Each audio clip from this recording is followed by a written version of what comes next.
Le 8 mars 2023, la nouvelle de la mort de Marcel Amont est annoncée tant dans les médias français que dans des médias internationaux. Voici un aperçu de sa vie en 3 minutes.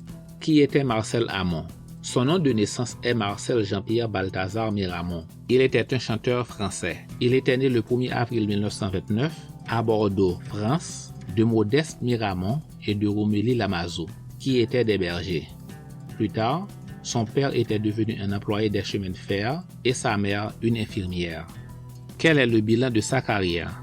Marcel Amont était chanteur, acteur, compositeur, musicien de jazz, pianiste et écrivain. Sa carrière s'étend de 1951 jusqu'au début de ces années 2020. Il enregistrait environ 850 chansons, il publiait 32 albums studio et 4 albums live. En plus du français, il chantait dans d'autres langues telles que l'allemand, l'italien, le néerlandais, sans oublier le béarnais dont il est originaire. Il avait écrit 7 livres de 1989 à 2014. Comment sa carrière avait-elle débuté? Après son baccalauréat, il hésitait entre une carrière dans l'éducation physique et l'art dramatique pour finalement choisir la chanson. Il commençait par produire dans les bals où il jouait du saxophone. En 1951, il se rendait à Paris à la recherche de plus d'opportunités, où il jouait dans plusieurs cabarets. Quel était son premier succès? En 1956, Edith Piaf jouait à la salle de spectacle Olympia. Marcel Amont était engagé comme supplément au programme. Ce jour-là, il était sacré révélation de l'année. Il terminait plus tard en 2e position sur l'affiche. Comment ce succès avait-il aidé sa carrière? Encouragé par ce succès, il enregistrait son premier album en public.